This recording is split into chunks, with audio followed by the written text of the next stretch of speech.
देखो अब कहां तक, एक कथा सुनाते हैं आपको। मथुरा में एक महात्मा थे। वो महात्मा नाम जप करते थे खूब। हरे कृष्ण कृष्ण कृष्ण हरे हरे, हरे राम राम राम हरे हरे, हरे कृष्ण महामंत्र का जाप करते थे। अब लोगों की निष्ठाएं अलग अलग होती हैं। कई लोग होते हैं उनको भगवान का दर्शन करने में बड़ा अच्छा लगता है, लेकिन उनसे कथा सुनने को मत कहो, कथा बता की मत कहो। भैया हमसे कथा, तुम दर्शन चाहे जितने करवा लो, बद्रीनाथ ले जाओ, केदारनाथ ले जाओ, गंगोत्री, यमुनोत्री, द्वारिका, सेतुबंद, रामेश्वरम, हरिद्वार, वृंदावन, सब जगह घुमा लाओ, लेकिन उनसे कह दो कथा सुननी है, कथा नहीं सुन पाएंगे। हमारी दर्शन में रुचि है, कथा सुनने में रुचि नहीं है। कई लोग होते हैं उनको कथा सुनने में बड़ी रुचि होती है, लेकिन दर्शन में ज्यादा खास रुचि नहीं होती। कई लोग होते हैं उनकी ना तो कथा सुनने में रुचि है, ना उनकी दर्शन में रुचि, उनकी केवल प्रसाद में रुचि है। कथा कपूरी हो, प्रसाद मिले भंडारो। कई लोग ऐसे हैं 7 दिन तक देखना कथा में दिखेंगे नहीं, भंडारे वाले दिन आ जाएंगे। उनसे कहो कथा सुनी थी, बोले हाँ भंडारा पाया था। तो किसी की रुचि दर्शन में, किसी की रुचि कथा सुनने में, किसी की रुचि भंडारे में। और हमारे ग्रामीण क्षेत्रों में आप लोग मानोगे इस बात को, कई लोगों की दर्शन में रुचि नहीं, भंडारे में रुचि नहीं, कथा में भी रुचि नहीं, लेकिन उनको परिक्रमा में बड़ी रुचि। गोवर्धन आप जाओगे, ग्रामीण क्षेत्र के बालक दौड़ दौड़ के 21 किलोमीटर की परिक्रमा लगाते हैं। और वो बात अलग है कि उसके बाद कुछ भी खाएं पिए, लेकिन परिक्रमा लगाएंगे। हमने दंडवती लगाई गोवर्धन की, 15 दिन लगे, और 15 दिन यदि वैसे देखो तो 6 महीना लगे। 10 दिन एक बार लगा दी, फिर 6 महीना बाद 5 दिन और लगाई, तब 15 दिन में हुई। लेकिन ग्रामीण क्षेत्र के हमारे भाई लोग तंदुरुस्त बढ़िया हिष्ट पुष्ट होते हैं। 10-15 दिन तो बहुत बड़ी बात है, 3-4 दिन में ही लगा के आ जाते हैं। कई लोगों की परिक्रमा में रुचि होती है, बाकी और किसी में रुचि नहीं है। तो ऐसे ही एक महात्मा थे मथुरा में, उनकी नाम में बड़ी रुचि थी। वो नाम कितना जप करवा लो उनसे कोई दिक्कत नहीं, लेकिन दर्शन वर्शन ज्यादा नहीं करते थे। लेकिन उन महात्मा का नियम था, 24 घंटे में से कम 18 घंटे तो भजन करते थे और 2 घंटा सोते थे। बचे हुए थोड़े बहुत समय में घर घर जाते, वहां से सूखी सामग्री लेके आते, आटा, दाल, चावल, और जो मिल जाता उसी को पका के जल्दी से पा लेते, फिर भजन करने बैठ जाते। एक बात और कहें, ज्यादा पकवान खाने वाला व्यक्ति भजनानंदी नहीं हो सकता।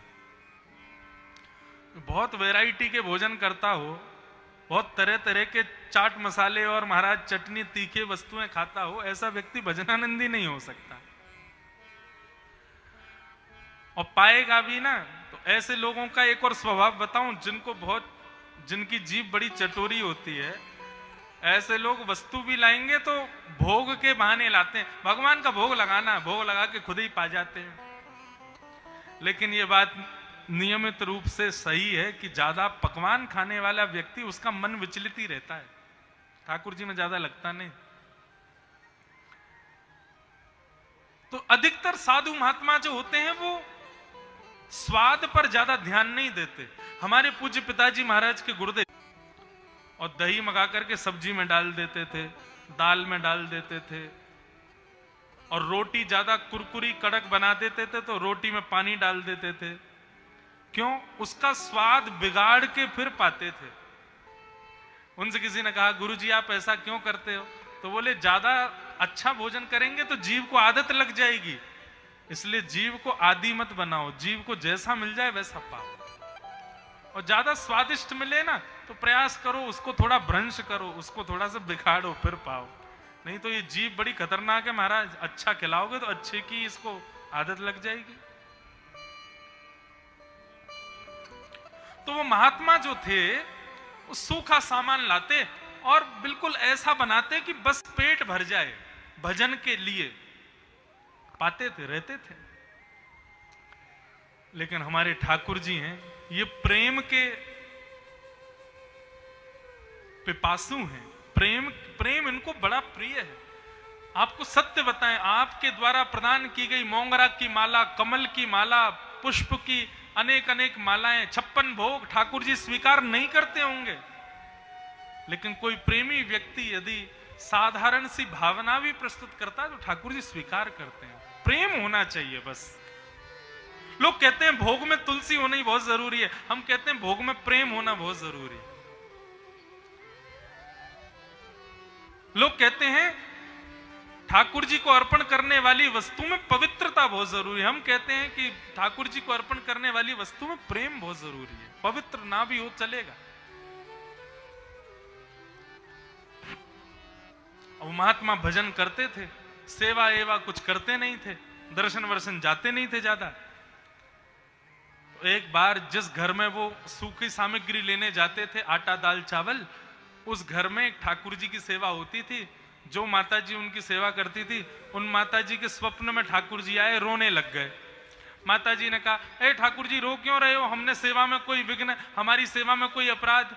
ठाकुर जी बोले, नहीं आपकी सेवा बहुत बढ़िया है, लेकिन अब मुझे आपसे नहीं, वो जो बाबा आपके यहाँ रोज आते हैं ना आटा दाल चावल लेने, उनसे सेवा करवानी है अपनी।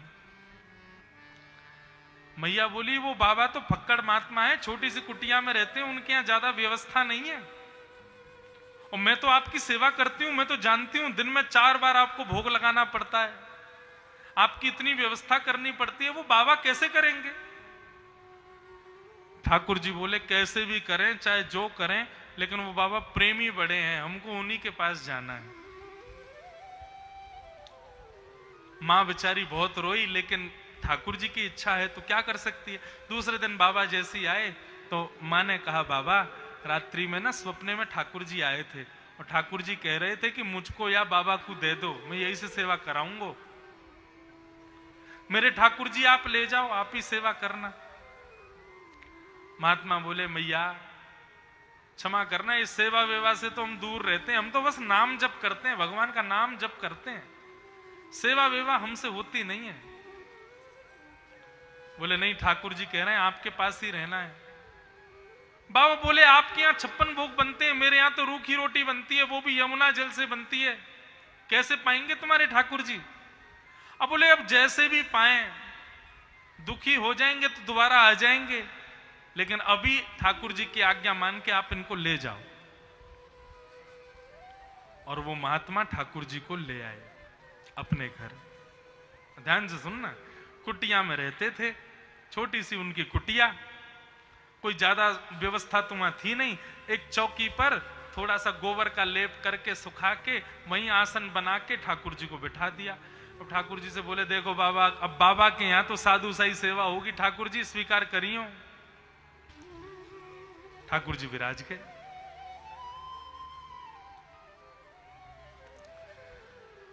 बाबा गए जाकर के आटा लेकर के आए, आटा में यमुना जल मिला के गूंद के बढ़िया रोटी बनाई, और रोटी बना करके मोटे मोटे टिक्कर ठाकुर जी के सामने धर दिए। बोले, लो लाल जी, अब यही प्रसाद है, आपके लिए भोग लगाओ। बढ़िया ठाकुर जी का भोग लगा के बाबा ने पाया, भजन करने लगे। 2-4 दिन तक तो यही क्रम चलता रहा। 2-4 दिन बाद जैसे ही बाबा भजन करने बैठे तो ठाकुर जी उनके हृदय में प्रकट हो गए, और प्रकट होकर बोले, बाबा बोले, अरे ठाकुर जी आप प्रकट हो गए, सेवा से आप प्रसन्न तो है ना? अब देखो साधु सा ही सेवा है, ज्यादा व्यवस्था तो है नहीं है, आपको कोई कष्ट तो नहीं हो रहा ना? ठाकुर जी बोले, नहीं नहीं, सब बहुत बढ़िया है, सेवा बहुत बढ़िया चल रही है, हमको बड़ा आनंद आ रहा है आपकी कुटिया में, लेकिन बाबा एक प्रार्थना करनी है। बोले, क्या प्रार्थना? बोले, आप जो रोटी का भोग हमको लगाते हो, रूखी रोटी, कोई व्यवस्था की आवश्यकता नहीं है, लेकिन रूखी रोटी खाते हैं तो हमारे गले में अटक जाती है, आप कृपा करके थोड़ा सा स्वाद बनाने के लिए उसमें ना हल्का सा नमक डाल दिया करो। आटे में थोड़ा नमक मिल जाएगा तो बढ़िया स्वादिष्ट हो जाएगी, तो पाने में थोड़ा सुख मिलेगा। बाबा बोले, मतलब अब तक तो केवल आटा लाते थे, अब कल से भिक्षा में आटा और नमक 2 चीज लानी है। ठाकुर जी बोले, हाँ बस इतना ही करना, और इससे ज्यादा कुछ नहीं। दूसरे दिन बाबा आटा लेके आए, नमक भी लेके आए, आटे में नमक डाल के बढ़िया गूंद के रोटी पवाई। 3-4 दिन तक ठाकुर जी ने प्रेम से पाई। 4 दिन बाद ठाकुर जी फिर प्रकट हो गए। बाबा बोले ठाकुर जी अब सब ठीक है? ठाकुर जी बोले सेवा तो बढ़िया है आपकी, लेकिन बाबा यदि रोटी में ने घी चुपड़ दोगे तो थोड़ा ने ज्यादा आनंद आ जाएगा, कल से ने घी और ले आए करो। बाबा बोले मतलब अब तक आटा आता था, अब आटा और नमक आने लगा, अब आटा नमक और घी 3 चीज आएंगी। बोले हाँ बस इतना कर लो, इसके बाद हम कुछ नहीं कहेंगे आपसे। अब बाबा भिक्षा में घी भी लाने लगे, ठाकुर जी की बढ़िया प्रसादी लगाने लगे। 10-15 दिन तक ठाकुर जी ने बेचारे ने बढ़िया घी की रोटी खा के निकाल ली है। 10-15 दिन बाद ठाकुर जी फिर प्रकट हो गए। बाबा बोले अब क्या हुआ, अब ठीक है सब? बोले बाबा वो सब तो ठीक है, तुम एक काम और कर दे करो। बोले कहा? अब रूखी रूखी रोटी हम पिछले 20 दिन से पा रहे हैं, आप ना संग में एक आलू और ले आया करो, और उस आलू को चूल्हे में भून करके उसको मीड़ करके उसमें नमक तो आपके पास होता ही है, नमक डाल दिया करो, और थोड़ी सी लाल मिर्च और ले आया करो, थोड़े वो मिला के बढ़िया आलू की चटनी बना के पवाए दोगे तो नेक और आनंद आएगा। बाबा ने ठाकुर जी उठाए और उठा करके मैया के पास ले गए और ले जा करके कहा लो धरो इनको अपने पास ही। आटे से नमक, नमक से घी, घी से आलू, ये तो ऐसे 56 भोग मेरे घर में 56 भोग आ जाएगा। उस बाबा का प्रेम देख करके ठाकुर जी मूर्ति में से प्रकट हो गए और बाबा से जाकर के चिपट गए। बोले चाहे तुम रूखी रोटी पवाओ, बिना घी की पवाओ, लेकिन रहेंगे आपके पास ही, आपको छोड़ के नहीं जाएंगे। बंधुओं, दुनिया कहती है शंकर जी को धतूरा पसंद है, शंकर जी को बिल्व पत्र पसंद है, वृंदावन बिहारी लाल को पेड़ा पसंद है, राधा रमन लाल को मोंगरा का भोग, मोंगरा की माला पसंद है, शनि को सरसों का तेल प्रिय है। हमारी एक बात मानो, चाहे जितने भी देव हों, चाहे हमारे आराध्य श्री वृंदावन बिहारी लाल हों, किसी को भी कोई वस्तु नहीं, केवल और केवल प्रेम प्रिय है। वो प्रेम प्रदान करो बस। ऐसा नहीं है कि आगे वाला बिल्वपत्र चढ़ा रहा है खैरेश्वर महादेव पर और आप पे बिल्वपत्र नहीं है तो खैरेश्वर महादेव आपसे रूठे हैं ना। आप भाव से प्रेम अर्पित कर दो, हे खैरेश्वर महादेव मैं नहीं ला पाया हूं, क्षमा कर देना। आप भाव से ही मेरा बिल्वपत्र स्वीकार करो। विश्वास मानिएगा, जिसने बिल्वपत्र चढ़ाया ना उसका भले ही स्वीकार ना होगा, आपका हो जाएगा। प्रेम होना चाहिए, प्रेम को प्रधान रखो। नारद जी महाराज ने यही समझाया। हे व्यास जी, आपने वैदुष्य को खूब बढ़िया लिखा, आपने वेद वेदांतों का खूब बढ़िया वर्णन किया, लेकिन आपने सब जगह धर्म अर्थ काम मोक्ष का ही वर्णन किया, आपने अभी तक प्रेम को प्रकट नहीं किया, इसलिए आपका चित्त अशांत है। प्रेम को प्रकट करो, तब आपका मन शांत होगा। और बंधुओं, उस प्रेम के प्रादुर्भाव से ही श्रीमद् भागवत की रचना हुई। बोलो भागवत महापुराण की जय। भागवत श्रेष्ठ क्यों है? भागवत की इतनी महिमा क्यों है? क्योंकि अन्य शास्त्रों में धर्म अर्थ काम प्रधान है, श्रीमद् भागवत में प्रेम प्रधान है। भागवत की रचना से पूर्व व्यक्ति भगवान की पूजा करता है, लेकिन भागवत के श्रवण करने के बाद में व्यक्ति भगवान से प्रेम करने लगता है।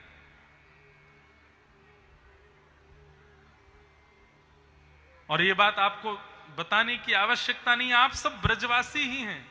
ये हरिगढ़ क्षेत्र, ये सब ब्रज का ही अभिन्न अंग है।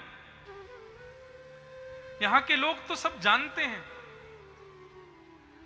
दुनिया के लोग मंदिरों में जाकर के हाथ जोड़ के प्रणाम करते हैं और ठाकुर जी को देखने का प्रयास करते हैं, ठाकुर जी के लिए पुष्प लेके जाते हैं, ठाकुर जी के लिए माला लेके जाते हैं। हमारे ब्रज में, वृंदावन में अभी ठाकुर जी फूल बंगला में बैठे हैं और यदि ठेठ ब्रजवासी दर्शन करने जाएगा ना, तो ठेठ ब्रजवासी जाकर के सीधे कहेगा शाबाश है बंसी वारे, कुत्तो बैठ गो फूल बंगला में, हम यहाँ पे गर्मी में तप रहे हैं, कुत्तो बैठ गो ऊपर झूला पे, हम यहाँ पे जल रहे हैं, बजर रहे हैं, सही है बेटा देख रहेंगे तो कु वो ठाकुर जी से ऐसी बात करेगा मानो जैसे ठाकुर जी उसके सखा ही हैं। और ये सखत्व प्रेम भाव यही प्रकट कराती है श्रीमद् भागवत की कथा।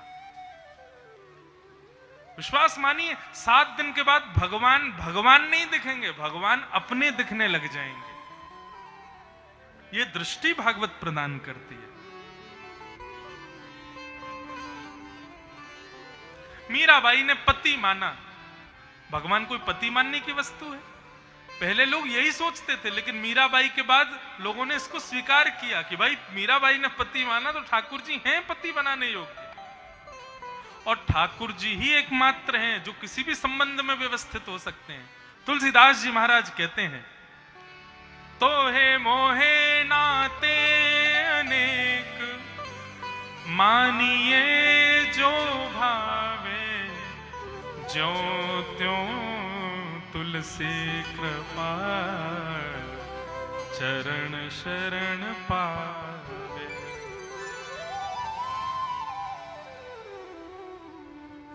संबंध किसी से तब तक नहीं हो सकता जब तक प्रेम नहीं होगा।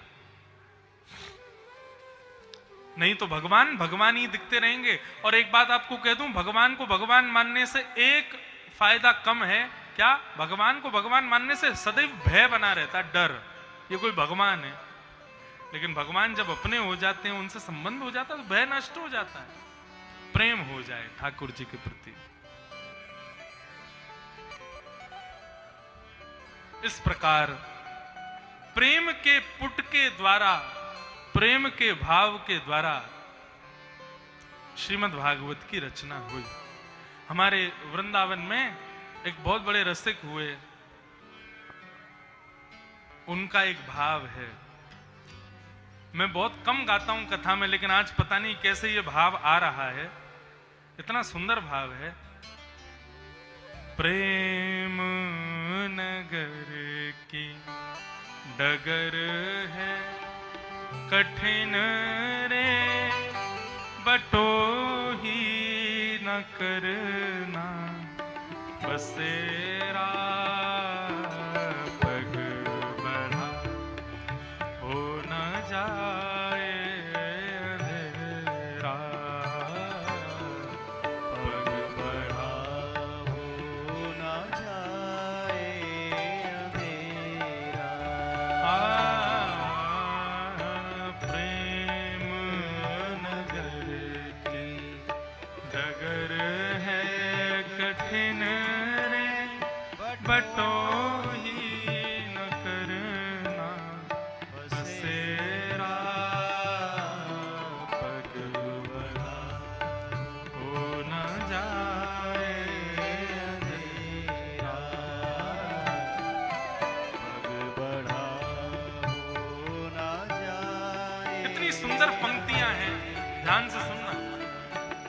हो मन का रतन रख जतन से अनाड़ी, मन का रतन रख जतन से अनाड़ी। जैसे हम लोगों को भय रहता है कि हमारा सोना ना चोरी हो जाए, हमारे रत्न ना चोरी हो जाए, हमारा धन ना चोरी हो जाए, ये तो बाह्य वस्तु हैं। ऐसे ही हमारे अंदर भी एक रत्न है, हमारा मन रूपी रत्न। और एक बात कहें, इस संसार में उस मन रूपी रत्न को चुराने वाली बहुत सारी वस्तुएं हैं, बहुत सारे चोर हैं।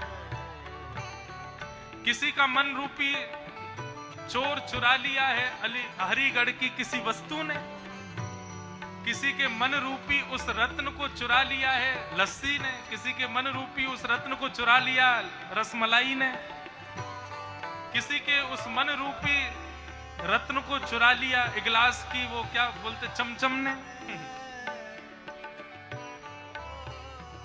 हम सबके मन को चोरी कर रखा है इन संसार की वस्तुओं ने, इनसे बचाओ अपने मन को।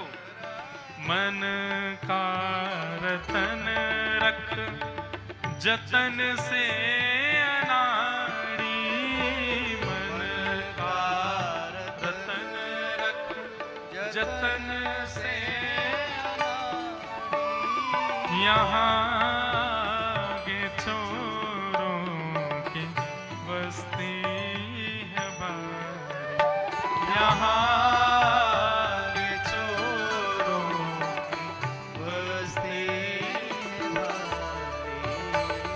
ज्ञानी लुटे गुमानी यहाँ पल में लुट जाए लाखों का डेरा, पग बढ़ा हो ना जाए अंधेरा, पग बढ़ा हो ना जाए अंधेरा।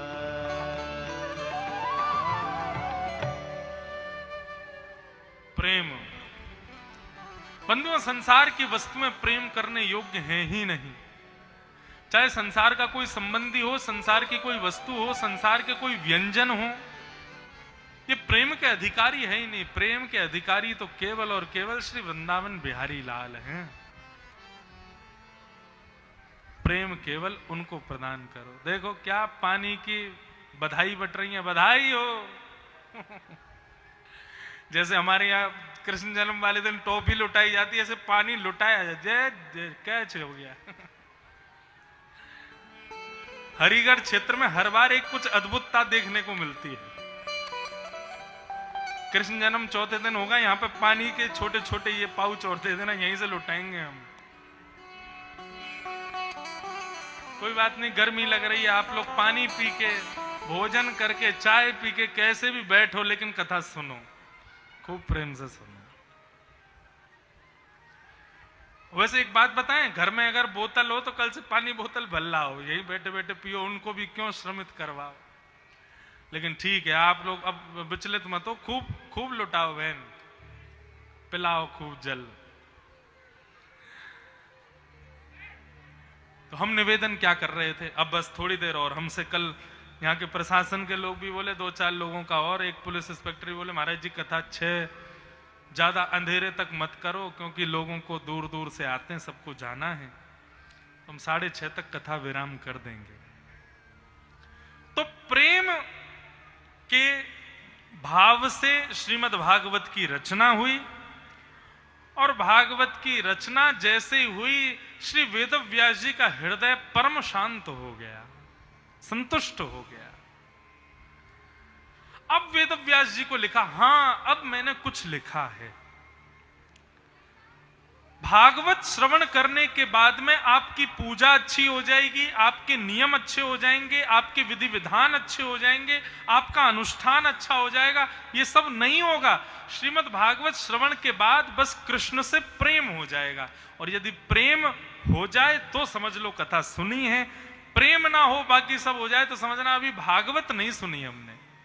भागवत तो केवल प्रेम प्रदान करती है, प्रेम प्रदत्त करती है श्रीमद् भागवत की कथा। रसखान कहते हैं, छचियावरी छाछ पे नाच नचायो हैं। तीनों लोकों के जगत नियंता, जगदाधार, वो ईश्वर, वो परमात्मा हमारे वृंदावन में जब भ्रमण करते हैं तो गोपियां कहती हैं, लाला माखन खाएगो? लाला के हाँ खाऊंगो। तो गोपी के ऐसे ना मिलेगो, पहले कछु करके दिखानो पड़ेगो। तो ठाकुर जी बोले कहा करके दिखाऊं? बोले पहले नाच के दिखा।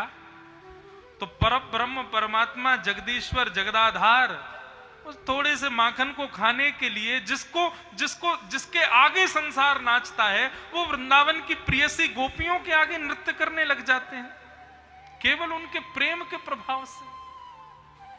ये प्रेम श्रीमद् भागवत प्रदान करती है। कोई पूछे भागवत क्या देती है? कोई कहते हैं पितृ मुक्त हो जाते हैं, कोई कहते हैं घर में संपत्ति आती है, कोई कहते हैं धन वर्षा होती है, कोई कहते हैं मनोकामनाएं पूरी होती हैं, कोई कहते हैं आदि आदि भाव पूर्ण होते हैं। लेकिन श्रीमद् भागवत से केवल और केवल प्रेम प्राप्त होता है। भागवत प्रेम प्रदान करती है, और यह एक भाव हृदय में स्थापित कर देती है भागवत कि भगवान पूजने की ही वस्तु नहीं है, भगवान प्रेम करने की वस्तु। और वस्तु क्यों है? ठाकुर जी प्रेमी के ही पूर्ण अधिकारी हैं। वेद व्यास जी महाराज ने भागवत की रचना की और श्रीमद् भागवत की रचना के पश्चात व्यास जी महाराज ने भागवत को अपने पुत्र श्री सुखदेव जी को प्रदान किया और श्री सुखदेव जी ने यही भागवत की कथा जानकर के राजा परीक्षित को सुनाई, जिनको 7 दिन में मरने का श्राप लगा था।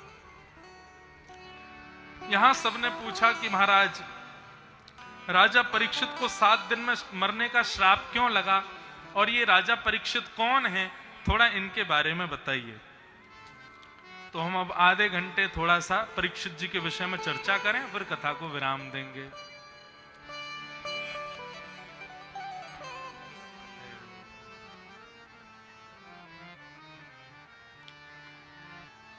और यहां से महाभारत का एक अंग अंतिम पड़ाव सुनाया जाता है। यदा मृधे कौरव संजयाना वीर स्वथो वीर गतिं गतेषु ब्रकोदरा विक्त गदा विमर्श भृगनोरुदंडे धृतराष्ट्रपुत्रे। बहुत सावधानी से सुनिएगा, यह महाभारत का अंतिम पड़ाव यहां पर सुनाया गया। परीक्षित कौन है? महाभारत का युद्ध अपने अंतिम स्तर पर चल रहा था। भीम और दुर्योधन के बीच में युद्ध हुआ। भीम के जंघा पर प्रहार करने से दुर्योधन युद्ध में हार गए और युद्ध पांडव जीत गए। जंघा पर प्रहार किया। धर्म युद्ध में नाभि से नीचे प्रहार करना मना है, लेकिन जंघा पर प्रहार किया तो बलराम जी नाराज हो गए और बलराम जी ने उठाई गदा और लेकर के दौड़े भीम को मारने। तो भगवान ने रोका, क्यों मार रहे हो आप भीम को? बलराम जी बोले, इसने धर्म विरुद्ध काम किया है। हमारा भाई है तो क्या हुआ, पांडव है तो क्या हुआ, दुर्योधन की नाभि से नीचे प्रहार क्यों किया? यह धर्म विरुद्ध कार्य है। भगवान मुस्कुराने लगे, बोले वाह दाऊ दादा, आज आपको बड़ा धर्म याद आ रहा है। उस समय आपका धर्म कहां गया था जब ये हमारी बहन को भरी सभा में निर्वस्त्र कर रहे थे। एक अबला नारी को भरी सभा में निर्वस्त्र करना यह धर्म है? उस समय तो आप नहीं आए द्रौपदी के चीरहरण को रोकने के लिए, और आज आप धर्म को याद कर रहे हैं। हमारे भांजे अभिमन्यु को चक्रव्यूह बना करके इन कौरवों ने मार दिया, तब आप उसकी रक्षा करने नहीं आए, तब आपको धर्म याद नहीं आया। लेकिन आज भीम ने अपनी गदा का प्रहार नाभि से नीचे कर दिया तो आप अपनी गदा उठा के भीम को मारने जा रहे हो कि इसने धर्म विरुद्ध कार्य किया। अबला स्त्री को भरी सभा में निर्वस्त्र करने वाले विधर्मी दुर्योधन को मारने के लिए यदि अधर्म से मारा जाए तो उसमें कोई संशय नहीं है।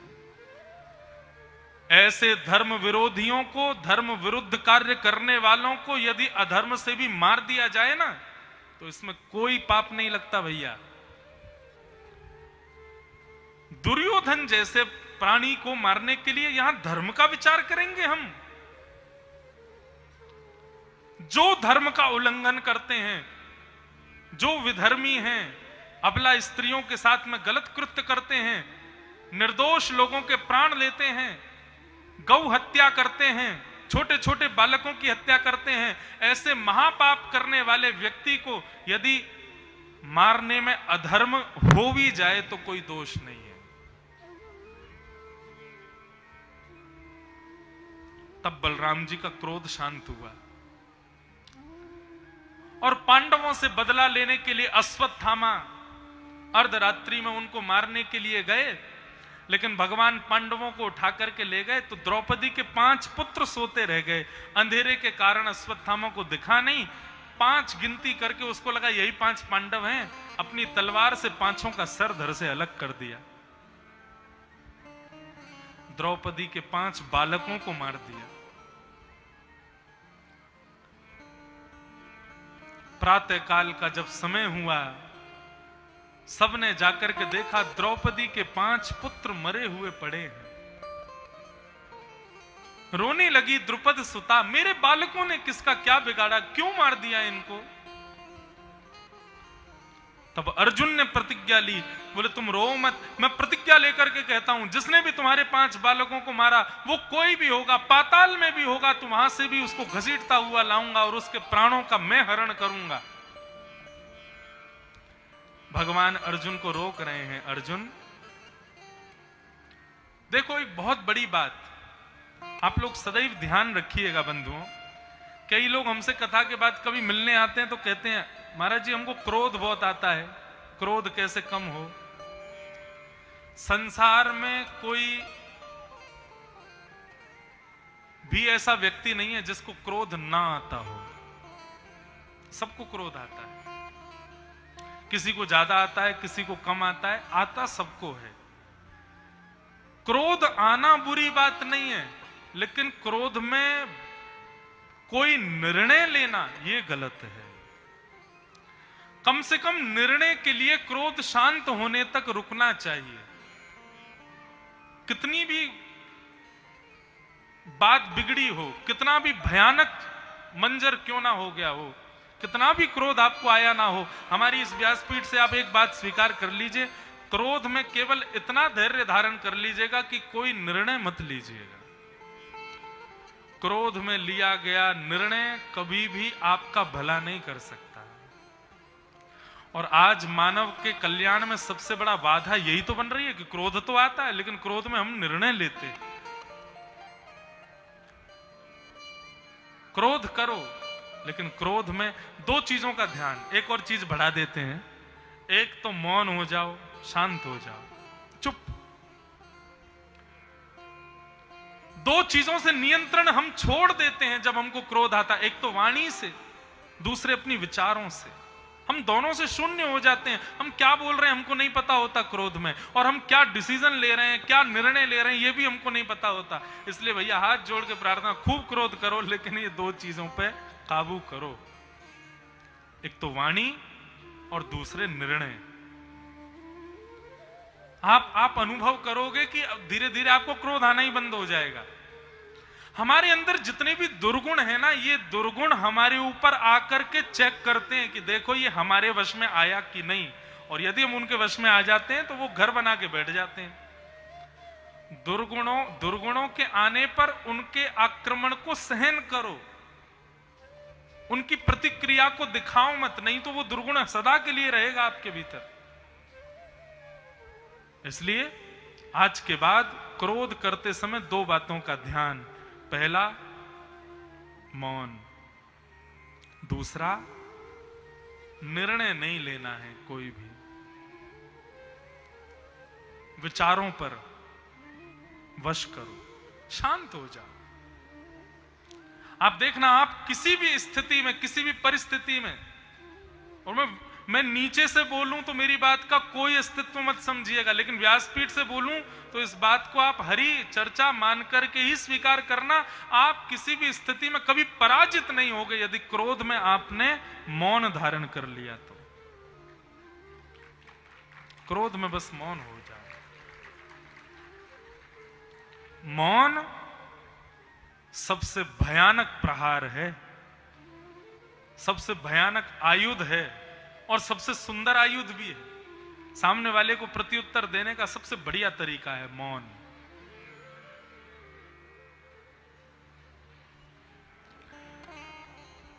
अर्जुन ने प्रतिज्ञा ले ली, तुम्हारे बालकों के हत्यारे को जीवित नहीं छोड़ूंगा। भगवान अर्जुन को रोकने लगे, अर्जुन ऐसा निर्णय मत लो, लेकिन अर्जुन नहीं माने।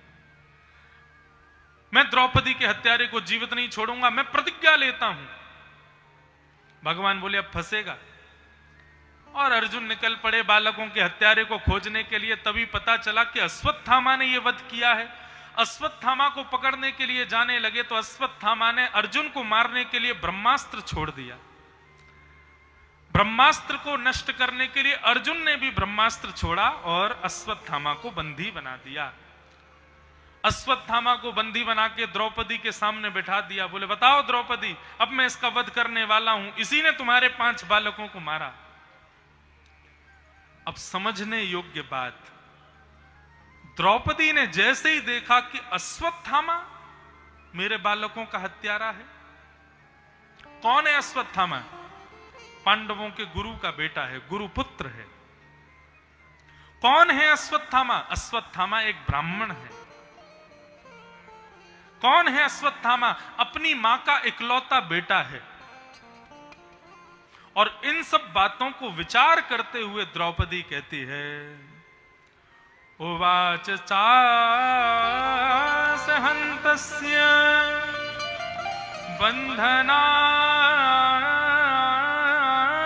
बंधनानयनं सती मुच्यतामेष ब्राह्मणो नितरां गुरु। अर्जुन, मैं तुमसे हाथ जोड़ के एक प्रार्थना करूं? अर्जुन बोले बताओ। बोले अश्वत्थामा को मत मारो। अर्जुन बोले कैसी बात कर रही हो? तुम्हारे 5 निर्दोष बालकों को इसने मार दिया और तुम कह रही हो इसको मुक्त कर दो, इसको छोड़ दो, इसको मत मारो। पर क्यों द्रौपदी? बंधुओं, द्रौपदी ने जो यहां निर्णय लिया है ना, उस निर्णय में 5 बातों का ध्यान रखा है। हर व्यक्ति को निर्णय लेने से पहले 5 बातें विचार करनी चाहिए। बहुत ध्यान से सुनिएगा। और वो 5 बातें कौन कौन सी? पहली, धर्म। कोई भी निर्णय लीजिए, पहले धर्म का विचार कीजिए। मेरा निर्णय कहीं अधर्म तो नहीं है? धर्म। दूसरी बात, न्याय। मैं जो निर्णय ले रहा हूं वो न्याय युक्त है कि नहीं, सामने वाले को इससे न्याय हो रहा है कि नहीं, इस बात का ध्यान रखो। तो धर्म, न्याय। तीसरी बात, करुणा। उसमें दया का भी भाव रखो। बिल्कुल निर्दयी होकर के कोई निर्णय नहीं लेना चाहिए। थोड़ी दया, थोड़ी मानवता भी हृदय में रखो, थोड़ी मनुष्यता भी रखो। भाई मनुष्यता में मत रहो, थोड़ी दया को भी लाओ अंदर। 4 बातें विचार करो, निर्णय लेंगे तो क्या क्या हो सकता है। तो धर्म का ध्यान रखो, न्याय का ध्यान रखो, दया का ध्यान रखो। फिर आता है निर्विलीकम। निर्विलीकम कहते हैं निष्कपटता। उसमें किसी की भलाई के लिए आप निर्णय ले रहे हो, ऐसा नहीं होना चाहिए। कपट नहीं होना चाहिए, निष्कपटता। और 5वीं और अंतिम बात, समता, समत्व। इन 5 बातों का सदैव ध्यान रखो कोई भी निर्णय लेने से पहले। पुनः दोहरा रहे हैं हम, धर्म, न्याय, दया, निष्कपटता और समता। इन 5 बातों को ध्यान करके जब आप निर्णय लोगे तो आपका निर्णय कभी गलत नहीं हो सकता। हमारा जीवन चलता ही हमारे निर्णयों पर है। हम चाहें तो करोड़पति बन जाएं और चाहें तो एक रात में खाकपति हो जाएं, केवल हमारे निर्णय से। हम चाहें तो एक बहुत सद्मार्ग के अनुगामी हो जाएं, हम चाहें तो बहुत कुमार्ग के गामी हो जाएं, केवल अपने निर्णय के वश पर।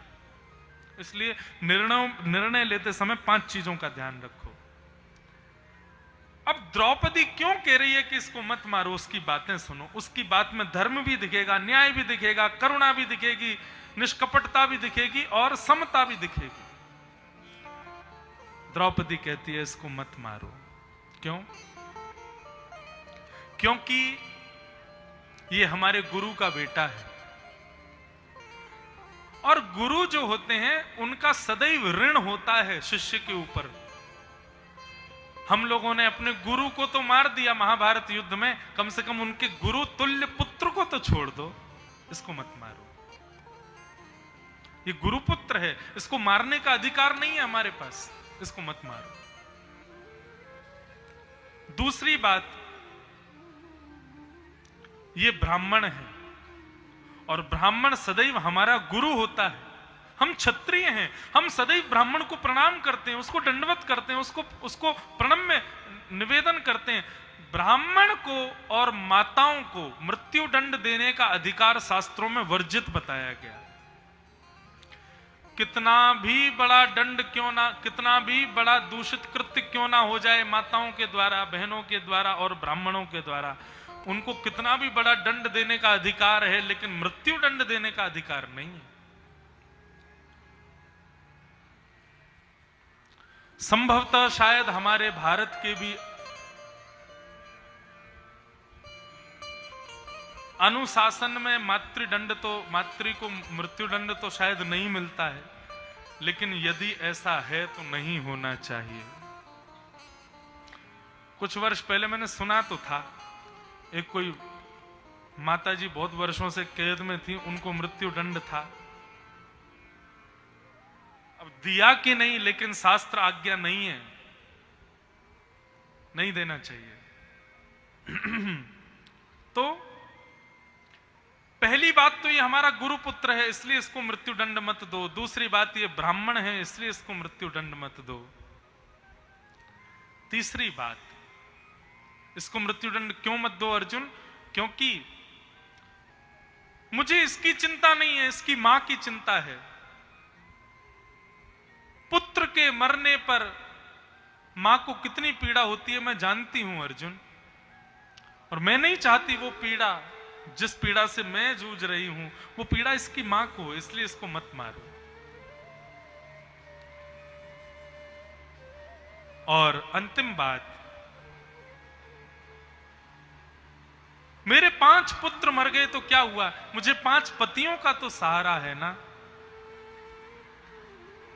इसकी मां के विचार बारे में विचार करो, उनके पति को तुमने पहले मार दिया, अब इसको भी मार दोगे तो इनकी मां किसके सहारे जिएगी पूरा जीवन? मैं तो अपने पतियों के साथ हूं ना। 5 पुत्र नहीं है तो क्या हुआ, पति तो है। बंधुओं, ये बात सुनने में बड़ी आसान लग रही है, लेकिन एक मां के जवान पुत्र मार दिए हों और उसके बाद वो मां ऐसी बात करे, ये असंभव है। अर्जुन के आगे हाथ जोड़ती है द्रौपदी, इसको मत मारो। द्रौपदी की बात सुन के किसी पर असर हुआ कि नहीं हुआ, लेकिन कोने में खड़े हुए हमारे द्वारिकाधीश के दोनों नेत्र सजल हो गए। और द्वारिकाधीश गए और जाकर के द्रौपदी को अपने हृदय से लगा लिया। बोले मेरी बहन है द्रौपदी। कहने का अभिप्राय, इस प्रसंग से हमने क्या सीखा? धर्म, न्याय, दया, निष्कपटता और समता, इन 5 बातों का ध्यान रख के जो निर्णय लेते हैं ठाकुर जी, उनको हृदय से लगाते हैं। ठाकुर जी कहते हैं वो मेरे समान है। और द्रौपदी पर इतने रीझे ठाकुर जी कि द्रौपदी को भगवान ने अपना नाम भी तक दे दिया। द्रौपदी का नाम क्या है? कृष्णा। भगवान का नाम कृष्ण है, द्रौपदी का नाम कृष्णा। निरीक्ष कृष्णापकृतम गुरो सुतम वाम स्वभावा कृपया नाम च। अर्जुन ने देखा अब क्या करूं, द्रौपदी तो मना कर रही है इसको मत मारो। भगवान पीछे से इशारा करने लगे, अर्जुन क्या कर रहे हो? बोले द्रौपदी मना कर रही है इसको मत मारो। भगवान बोले अपने बड़े भैयाओं से पूछ लो उनकी क्या आज्ञा। युधिष्ठिर जी से पूछा, युधिष्ठिर जी बोले मैं भी द्रौपदी के पक्ष में हूं, इसको मत मारो। भीम से पूछा, भीम बोला तू छोड़ मैं मार देता हूं। नकुल सहदेव से बोला, वे भी बोले हम भी द्रौपदी के पक्ष में हैं। अंत में जब भगवान से पूछा, भगवान ने पहले तो कहा अर्जुन मैं बस तुम्हारी ज्ञान के लिए बताना चाहता हूं, यदि क्षत्रिय कोई निर्णय ले ले और उस निर्णय का निर्वहन ना करे तो उसको 2000 वर्ष के लिए नरक जाना पड़ता है। तुमने अभी अभी निर्णय लिया है क्या कि तुम बालकों के हत्यारे को मारोगे? और यदि तुम अपना निर्णय पूर्ण नहीं करोगे, अपनी प्रतिज्ञा पूरी नहीं करोगे तो तुमको नरक जाना पड़ेगा। तुमको द्रौपदी की बात माननी चाहिए क्योंकि 5 पुत्र उसके हैं। युधिष्ठिर तुम्हारे बड़े भैया, उनकी बात का सम्मान तुमको करना चाहिए। भीम तुम्हारे बड़े भैया हैं, इनकी बात का भी तुमको सम्मान तो रखना ही चाहिए। और तुमको अपनी प्रतिज्ञा का पालन भी करना चाहिए। अर्जुन बोले समझ नहीं आ रहा मुझे, क्या करूं? द्रौपदी की मानूं तो मत मारो, भीम की मानूं तो मारो, युधिष्ठिर की मानूं तो मत मानो, मत मारो, और अपनी प्रतिज्ञा की मानूं तो मारो। भगवान इतना सब कुछ ये घोल बन गया है, आप ही बताओ मैं क्या करूं? आप जो कहेंगे मैं करूंगा, करिष्ये वचनम तव। भगवान मुस्कुराए और भगवान बोले अब हम आज्ञा दे रहे हैं, करो। कि ब्रह्म बंधु नाहंतव्य आतताई वधारण मय्यैवो भयमान्मातम् परिपायानुशासनम्। अर्जुन,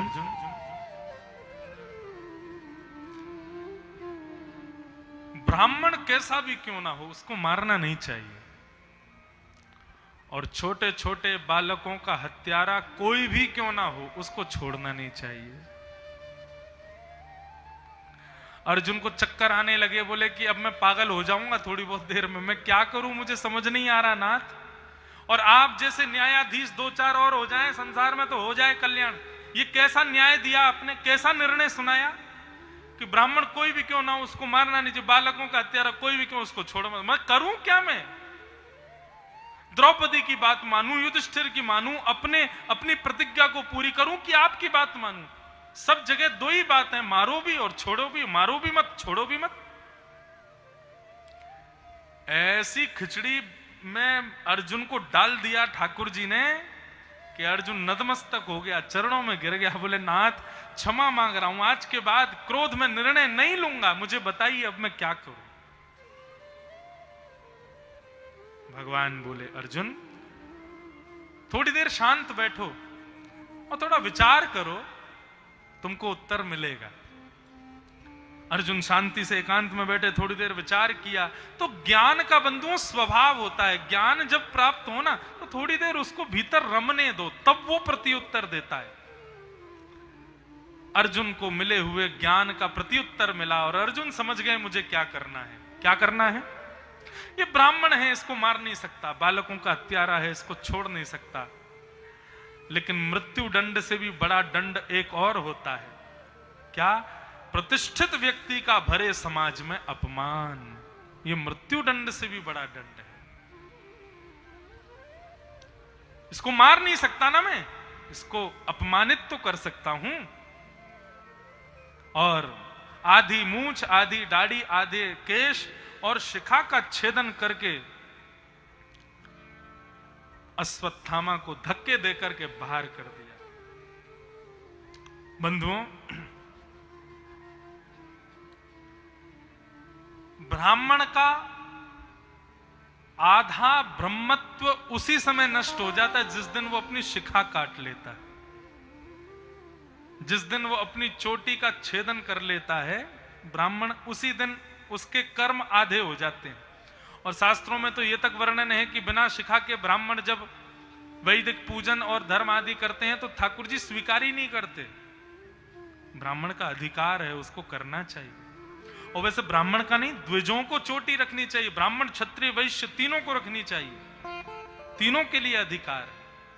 और अब भैया ये ज्यादा हम ये क्या कहते हैं जातिवाद पर ना बोलें तो प्रत्येक हिंदू को चोटी रखनी चाहिए। एक और दक्षिणा ले लें आपसे। एक दक्षिणा तो हमने ये मांगी कि आज के बाद आप हरिगढ़ बोलोगे, और दूसरी दक्षिणा हम ये मांग लें अगर आप दो सको तो इस कथा के बाद में थोड़े बाल छटवाइएगा और थोड़ा सा स्थान पीछे छोड़िएगा, चोटी रखिएगा। अरे हम हिंदू हैं, हिंदुओं की पहचान है। आप अनुभव करेंगे आधे गुण तो आपके भीतर उसी समय से आने प्रारंभ हो जाएंगे जिस समय आप चोटी और तिलक लगाने लग जाओगे। उसी से ही आधे गुण तो अपने आप उत्पन्न होने लग जाएंगे वैष्णवता की। विचार करो। अब बताओ, अश्वत्थामा जैसा बालकों का हत्यारा भी चोटी रखता था, हम लोग तो उससे सुधरे हुए हैं तो हम क्यों नहीं रख सकते? आपको पता है रावण भी चोटी रखता था, रावण की भी चोटी, वो तो ब्राह्मण ही था। विद्वान था। क्या पता इतने बड़े बड़े राक्षस ये भी चोटी रखते थे, ये चोटी रखने का ही इनका इतना इतना पुण्य था कि ठाकुर जी इनके सामने खड़े हुए। राम कृष्ण कंस और रावण जैसे दुष्टों के सामने आके खड़े हुए। क्या पुण्य था इनका? केवल इतना ही पुण्य था कि ये भी चोटी रखते थे, ये भी तिलक तो लगाते ही थे। इतना तो ध्यान रखना चाहिए। प्रत्येक हिंदू को शिखा रखनी चाहिए, चोटी रखनी चाहिए।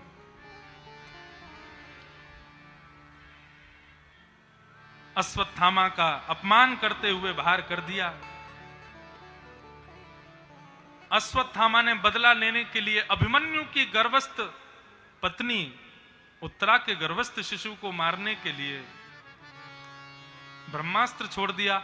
भगवान ने गर्भ में प्रवेश करके अपने गदा को घुमा करके रक्षा की। तत्पश्चात ठाकुर जी जैसे द्वारिका जाने लगे, तब कुंती ने भगवान की स्तुति गाई। और कुंती ने भगवान से स्तुति में क्या कहा कि विपद संतु न सस्वत तत्र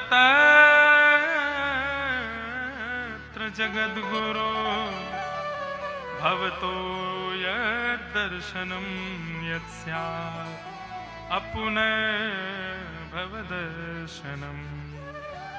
बहुत ध्यान से सुनिएगा। कुंती ने भगवान की स्तुति गाई। स्तुति तो बहुत बड़ी है, बहुत विस्तृत है, बहुत अच्छे अच्छे भाव हैं, लेकिन हम केवल एक ही भाव सुने।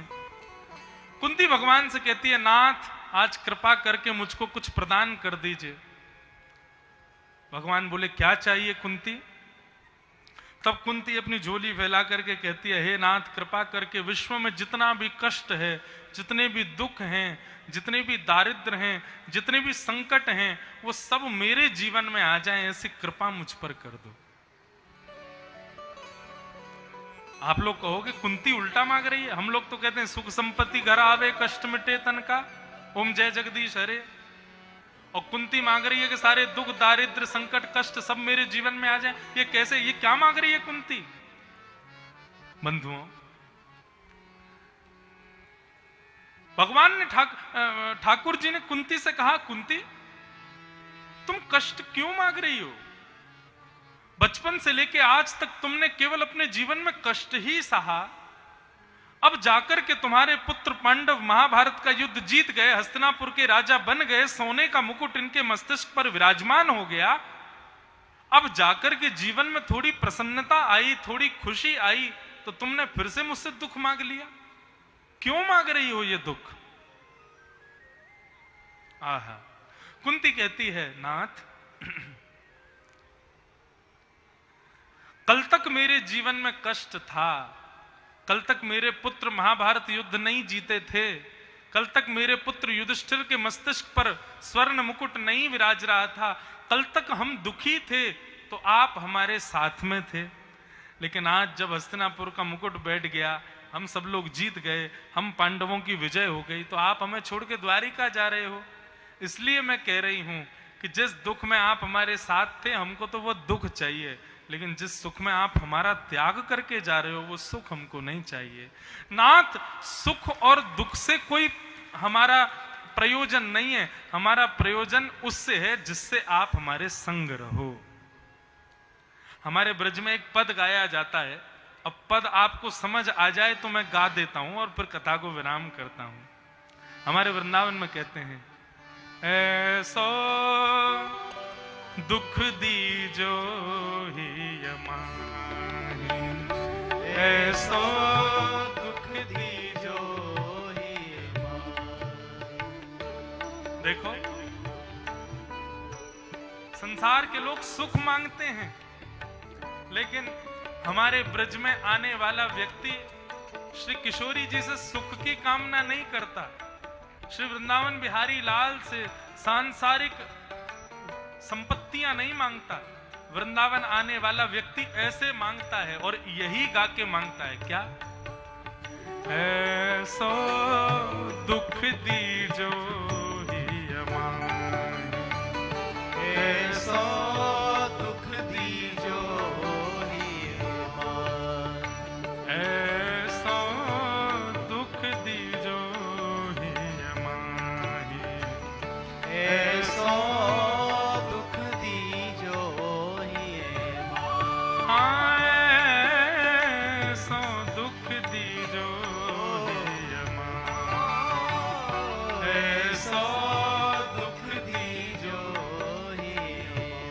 कैसा दुख चाहिए? बिनु पद कंज छटा दृग देखे, बिनु पद कंज छटा देखे, को सुहावे नाही हो, को सुहावे नाही। साधक क्या कह रहा है? आपके श्री चरणों का दर्शन किए बिना मुझको कोई भी ना सुहावे, ऐसा दुख मुझे प्रदान करो। जब तक नाथ मैं आपके श्री चरण कमलों का दर्शन ना करूं, तब तक दुनिया का कितना भी सुंदर व्यक्ति हो, उसको देखने में मुझको सुख ना मिले। पहले आप दिखें, उसके बाद संसार दिखे। नाथ ऐसी कृपा करो। बिनु पद कंज छटा दृग देखे, बिनु पद कंज छटा को सुहावे नाही, को सुहावे नाही। हो ऐसो दुख दीजो, ऐसो दुख दीजो। देखो, ये कथा की विडंबना नहीं है तो क्या है? आप संसार में कहीं किसी से जाके दुख मांगोगे, लेकिन यहाँ झूमते झूमते ताली बजा के सब लोग गा रहे हो, ऐसो दुख दीजो ही माही। ये कथा का आश्चर्य नहीं है तो क्या है? भैया यहाँ पर दुख, सांसारिक दुख नहीं मांगा जा रहा है।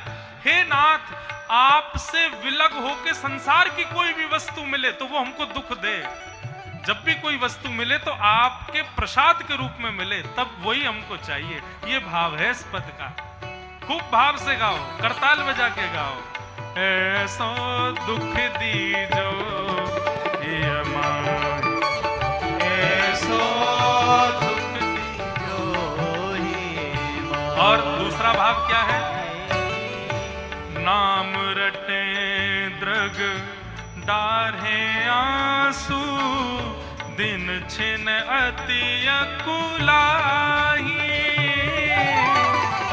नाम रटे दृग डारे आंसू, दिन छिन अति अकुलाही। कैसा दुख हे नाथ, जब जब मैं आपका नाम रटूं, तब मेरे नेत्रों से अश्रुओं की धार बहने लग जाए, और दिन छिन अति अकुलाही, पूरे दिन मैं केवल व्याकुल रहूं कि हे नाथ कब मिलोगे, कब मिलोगे, कब मिलोगे। ऐसा दुख मुझे प्रदान करो नाथ। काहू सो मिलवो ना सुहावे, काहू सो मिलवो ना सुहावे, काहू सो मिलवो ना सुहावे, काहू सो मिलवो ना सुहावे। बातन सो घबराही, ओ बातन सो घबराही। ऐसो दुख दीजो ऐसो दुख दीजो हे ऐसो दुख दीजो ऐसो दुख दीजो। श्री वृंदावन बिहारी लाल की करताल बजा के गाओ।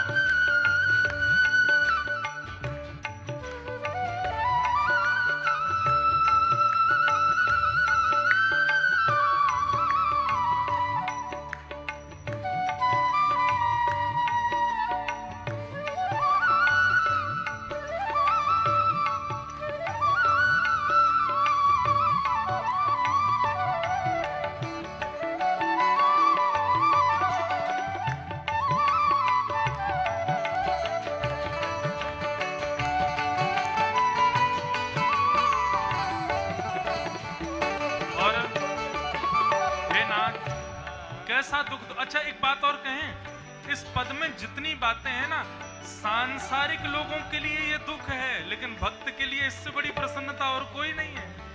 हे नाथ, आपको देखे बिना मुझे कोई सुहाए नहीं। संसार के लिए ये दुख हो सकता है, लेकिन भक्त के लिए तो प्रसन्नता का विषय है। नाम रटे ड्रग डाढ़ है आंसू। संसार का व्यक्ति यदि आंखों से रोए तो समझो दुखी होके रो रहा है, लेकिन भक्त दुखी होके नहीं रोता। भक्त तो प्रसन्नता में रुदन करता है। अब भक्त क्या कह रहा है? बस्ती छोड़ एकांत बिठावो, जग सब शून्य दिखाही हो।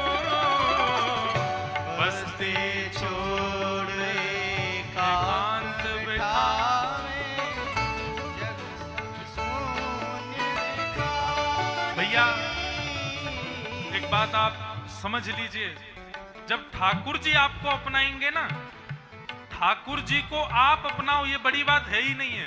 ठाकुर जी आपको अपनाएंगे तो फिर संसार में बैठना अच्छा नहीं लगेगा, ज्यादा भीड़ में रहना अच्छा नहीं लगेगा, एकांत में रहना अच्छा लगेगा। एकांत बासा झगड़ा ना जासा। बस्ती छोड़ एकांत बिठावो, जग सब शून्य दिखाही हो। बस्ती छोड़ एकांत बिठावो, जग सब शून्य दिखाही। और भोरी ऐसे दुख बिन प्यारी, भोरी ऐसी दुख बिन प्यारी, भोरी ऐसे दुख बिन प्यारी, भोरी ऐसी दुख बिन प्यारी। जीवन व्यर्थ जना ही हो। जीवन व्यर्थ जनाई हो, जीवन जन्म वृथा ही हो। जीवन जन्म गाओ। वृथा ही। ऐसो दुख दीजो ही अमार, ऐसो दुख दीजो ही ऐसो दुख दीजो ही अमार। ऐसो दुख दीजो ही। बिन पद कंज छटा दृग देखे, बिन पद कंज छटा दृग देखे। बिन पद कंज छटा दृग देखे। बिन पद कंज छटा दृग देखे। ओ सुहावे नाही हो, को सुहावत नाही। ऐसो दुख दीजो ही अमार। ऐसो दुख दीजो ही। ऐसो दुख दीजो ही अमार। ऐसो दुख दीजो ऐसो दुख दीजो। ऐसो दुख बोलो वृंदावन बिहारी लाल।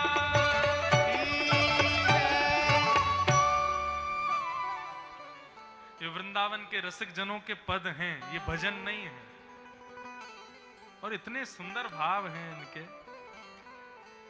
बस्ती छोड़ एकांत बिठावो, जग सब शून्य दिखाही। सारा जब शून्य जैसा दिखने लग जाए, एकांत में रहने की इच्छा होने लग जाए, और जिनका ये पद है वो भोरी सखी, हरिवंश परंपरा के एक अद्भुत संत हुए, उनको भोरी सखी कहते थे। वो कहते हैं भोरी ऐसे दुख बिन प्यारी, जिसके जीवन में ये दुख नहीं है, जीवन जन्म वृथा ही, उसका जन्म वृथा है, उसका जन्म बेकार है। ऐसो दुख दीजो ही बोलो वृंदावन बिहारी लाल की, श्री राधा रमण लाल की, खैरेश्वर महादेव भागवत महापुराण की, यज्ञ नारायण भगवान की जय। जय श्री राम।